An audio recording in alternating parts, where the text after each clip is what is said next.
Take a seat, don't be smart. It's time to listen to Awkward Art. Alright. You want me to you want me to open up for everybody, or what do you want to do? How you want to do it? You can introduce us. Yeah, like you would Okay. interview. Alright, so I want everybody to stare at the camera and have a face like you would like to have when it first comes on, okay? So something like this. Look at me, look at me. Oh my God. Look at me. Just something like that, okay? You got it. Ready? Don't get me like Let's weak, but start making the face, and in your head count to 5. Ready? Go. Hey everybody, it's Chris Hepling here, along with Bobby Sullivan and Gabriel Ellswick. We want to talk a little bit today about where do you get your ideas from, and that's one of the worst questions. You know, they say there's no such thing as a bad question, right? Or there's no such There's no such thing as a stupid question. Yeah. yeah, that's what my grandmother used to say. Yeah, I'm telling you though. Well, technically it ain't a stupid question. It's just a really bad question to start out with. Yeah, asking where you get your ideas from is like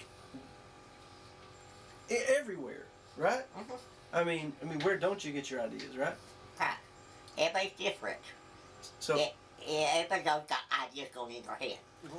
so like some examples, I guess, would be like just living. Yeah. Like, you could go to the grocery store, and something will happen, right? Ooh, Yeah. You have an idea for a comic. Now we all three have written stories, and right now Bobby Sullivan's in the process of getting his book published. Congratulations, that's Thank you. awesome. Thank you. And Gabriel right now is finishing his first comic, and after that, pursue publishing with it. Is that right? Yep. So that's where we stand. I'm working on a comic now. I hope to get it published. We'll see what happens.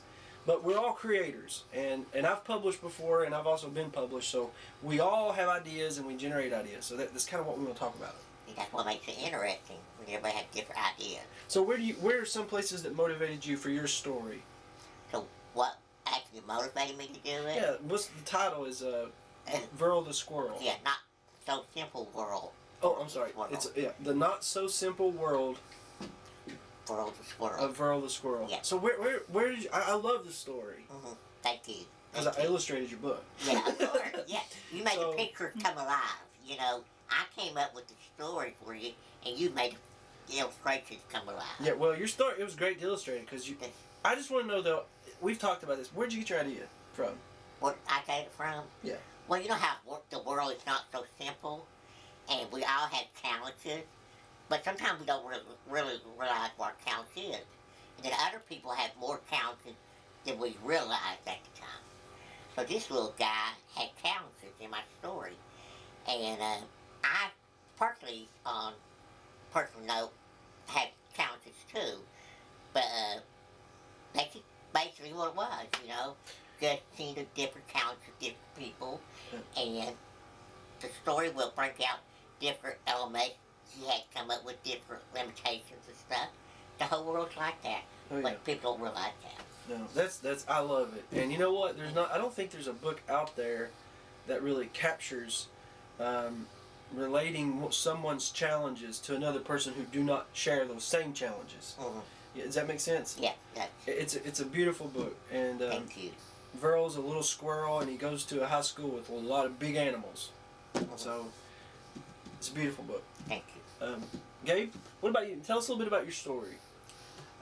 Story's called Mick and Sally. Mick and Sally. It's about a girl, maybe, I think she's either 9 or 10, I ain't really decided her age. That's about her and a monster that she discovers living in her bed. That's something I think we all were a little scared of growing up. I was convinced yeah. that something was under my bed Or in my closet. or in the closet. I don't want you to give any away because you're an artist and you're a writer, and so your story you're illustrating it and you wrote it. Yep.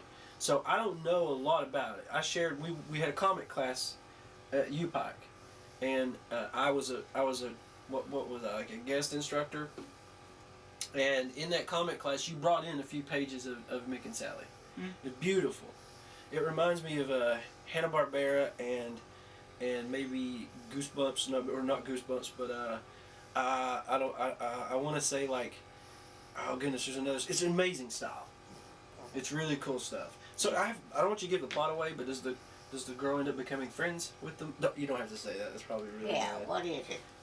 Give us a little idea. No, you don't have to say that. I mean, Let me ask this question. This is probably a better question. What is the main problem in the first story? What is the conflict? Well, Sally discovering there's something under her bed that takes her teddy bear, like something comes from her bed and just snatches it away, She and has to get it back. she's like terrified and yeah, she wants to get her teddy bear back. Awesome. Because every story has to have a conflict, right? yeah, right. That's good.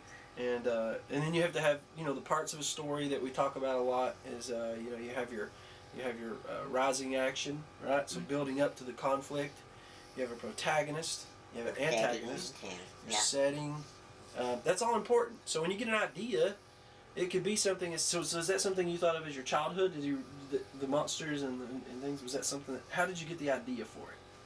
Well, it's a combination of that and like movies I grew up on and cartoons I grew up on. Yeah. Especially Sword takes us away from Little Monsters, the movie. Yes, Dale. yes, Yeah, little okay. monsters, horns, little Yeah. horns. Yeah, that was awesome. Yeah, so that's wonderful. You capture that really well, and hopefully you can, decide when you're going about your day, and something happens, and you get an idea, and it just comes to you. So where do you get your ideas from? Everywhere, right? Yeah, pretty much everywhere. And it's just that one that sticks. It could be a personal experience. It could be just everyday life in general. So everybody has a story to tell, and they come in different forms of action. Absolutely. So I think we should maybe now take a little look at it. After you have an idea, what happens next, right? So I have an idea for a story, so now what do I do with that, right? Right. Let's talk about that. You want to? Yeah.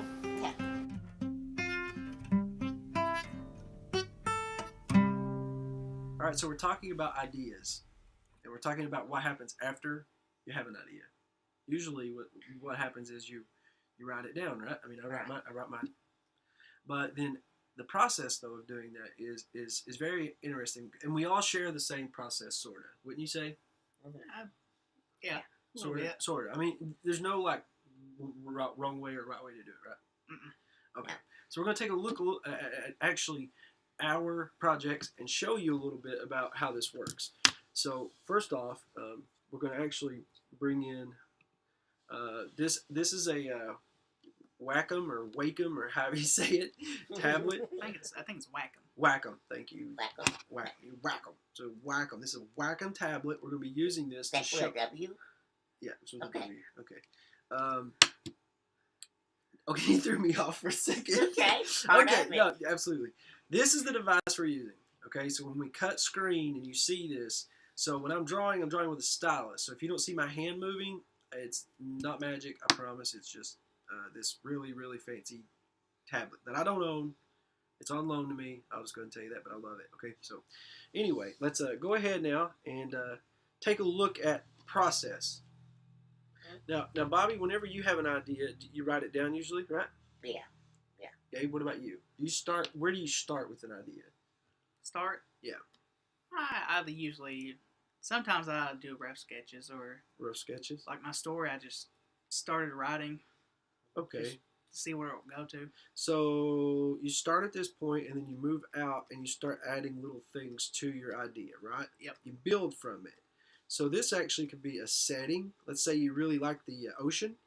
So you know that you want to start something in the ocean, right? And then you can move on. You can add maybe a boat, and then the character who owns the boat, and the main character, and you just keep on adding this until you have a fully flushed outline. Thank you. Absolutely. So for me now, you mentioned sketching, and that's exactly what I do. I'll start out and actually just maybe I'll start out with like an idea for something. So I'll just sketch. I'll just do circles. I might do shape for a body. Now this is me coming up with like my own idea. So if I'm designing a character, I might want them to have a little bit of slumped shoulders. So I'll just start sketching, and it's really important to know the character, right? Yep. Burl the squirrel is a very happy character. So when starting out, you could start out with just a basic, outline, and then you could go from there. You can start adding details. You can add things to him. Okay, that's actually going to make this a banker or something, right? And then you have this one main character that you are working on, and then you start to move on. Now, Bobby has actually created his own outlet for your books, and this is a process. So if you have an idea, and you start to develop that idea, getting that idea actually out into the world, it's tricky. What you say? Yeah, it's very tricky. How I would say, what's your opinion on getting published, like a big publisher picking you up? What do you think the odds are of anybody doing that? Odds? Yeah, like Abrams Books or Amulet or Penguin or Random House or something like that. I'd say, the odds ain't really too bad. No. But there are pretty big. Like maybe 6%. Yeah, maybe 6%. 6%. I'd say. Also, they remember that they started from somewhere too. Yeah, every idea. Just like you, every idea starts somewhere. And we talk about that. And it's called dreams. It's called goals and motivation. Get motivation. Getting your story out there. We talked about that. Every single idea starts with a blank page, right? Yes. Just nothing there. All these characters that everybody likes, such as I don't know, we could go into Diary of a Wimpy Kid or something. Those characters started out with just one simple idea, and the whole world is built from that, right? Mm-hmm. Think about game designers, video game designers, and you have to build that world, pixel by pixel, pretty much. Oh yeah. Just like with these characters here, I try to put myself in for a restriction, like I am walking into that world, and I guess you came up with an idea with the salad under the bed thing. That's things that you have heard before, too. And that's the thing we talked about the other day. So the illustration you're seeing right now is actually the first page of your book. Right here, yeah. My signature's on this one, but it's not on the actual book. But anyway, my process for this, when I was actually thinking of Earl, and I was thinking of his home, and I was thinking of where he lived, this is what came out. And Bobby helped to guide me. He told me what type of cut he wanted what sepia colors and sepia. What's that color, Tom? I think it's sepia. Yeah, the brown. He wanted a brown color tone, so that's what we try to shoot for. And I want more like an old-fashioned look. Yeah, like absolutely. And I don't know if I pulled it off or not, but I tried. But it's one of those things that it kind of changed as we went forward, didn't it? It really did. So this is another page from your book, and you can see the difference how it actually developed from the first one. So this is a real rustic look, and now we're starting to have more color. Right, as he enters the school. Go into the book. Absolutely, yeah. So I guess what we could do is just take a look at that in a more depth a little bit. So this is actually the first page, right? And if I can, I'll zoom in a little bit here for you so you can see actually what's going on. Let's see if I can do that. All right, there we go. Maybe I can do it with this. All right, yay, it worked. Okay, good stuff. All right. All right, so basically, let's see, I can fit it on here.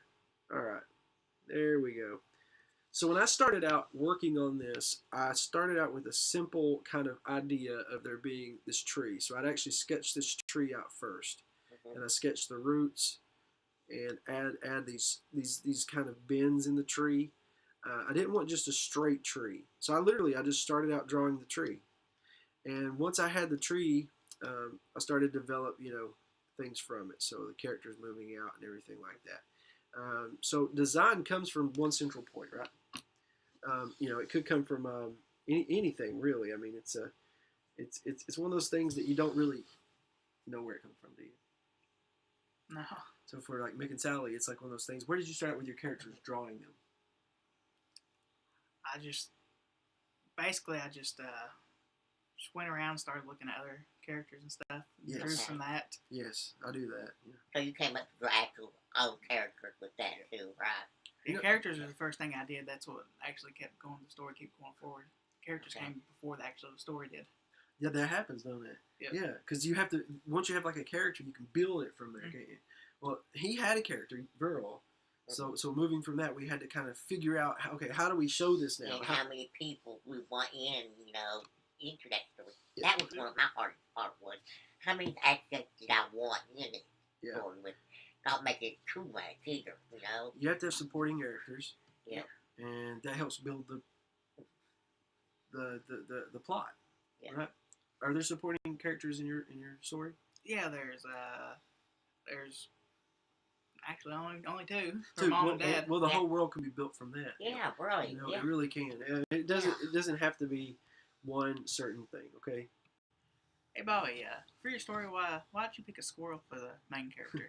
Well, actually, my character, he's not actually just a squirrel. He's a flying squirrel. Oh.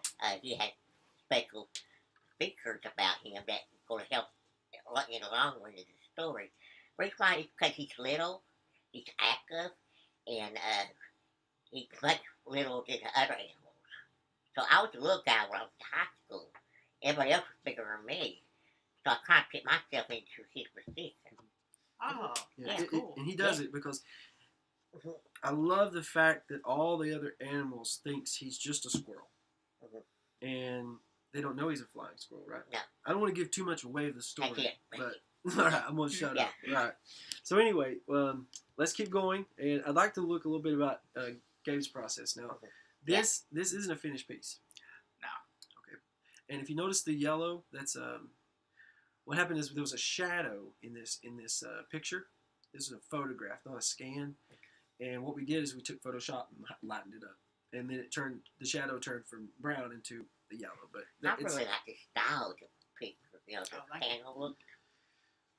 I like it too. You know what sticks out the most to me though is the way Gabe breaks up his panels. Yeah. Is that what you're talking about? Yeah. Okay, I see. Yeah. Because see, look at if you notice the See, like the cloud there, where it says yes, yes, that's kind of different, yeah, it really is. I like that. If you'll notice, I'll go back to here so I can show you. Okay. But inside of Gabe's drawing here, okay, I love this part. This is the part that I love the most. And Kim Deitch and a few more people do this, and it's wonderful. So when you break these panels up like this, you have the word balloon. It's stretching out from the other panel. Oh, yeah. And then you notice the lines that are actually connecting the panel. So the top of the word balloon actually goes up into the character, right? And, Yeah, the side part of that was like a happy accident. It I was? wasn't planning on that. Oh, really? Yeah. Oh, it's wonderful. I love how you're connecting the panels. Yeah. And then over here too, as well on the side, you have you have things happening around the panels. And Don't this, see that often. now listen, everyone watching this does not look anything like the finished version. Finished version is colored, and I'm telling you, when you actually see Gabe's final work, the way that he structures his panels like this and adds these elements that typically aren't in cartooning, this adds to the setting and the mood. Yep, it's like the rough draft with the blueprint. Yeah. And did you plan that, Gabe? Like this at the bottom? You talking about the side, like just the slimy? The slime out. This will be green. This is slime, right? Yeah. So did you plan this on every page? Yeah, I wasn't going to do it initially. Then I thought, oh, Mick's going to be slimy, the monster in it, so why not add a little bit of him to each panel? I think it's wonderful. I think it's a really, really cool idea. I think it's just, don't you? Yeah, really good. I could think of a few cartoons that did. Kim Deitch and Chris Ware. Yeah, and there's a few more, but it's really cool. It's really cool.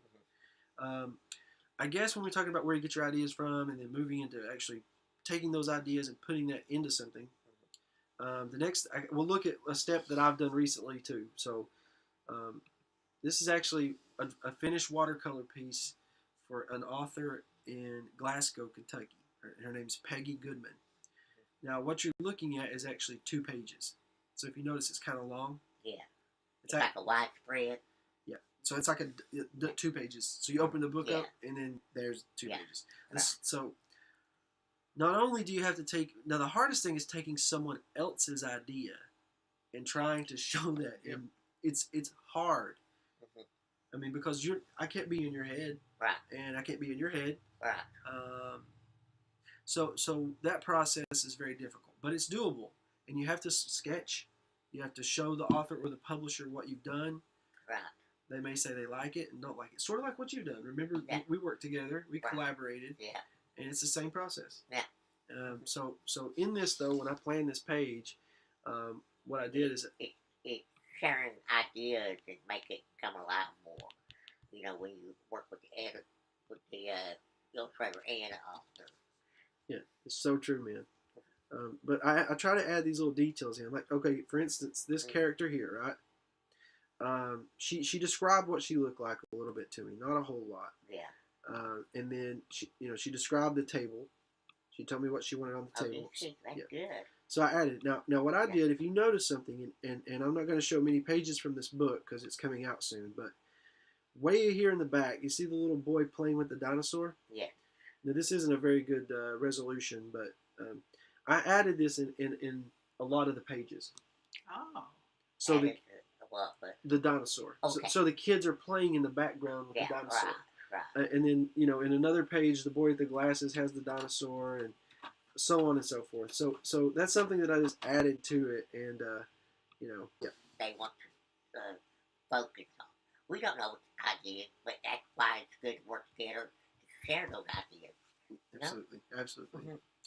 Any final thoughts, Gabe, at all, on processing an idea? It's a lot of work. It's a lot of work. It is a lot of work. Bobby? Do not give up. Everybody has a story. Everybody has ideas.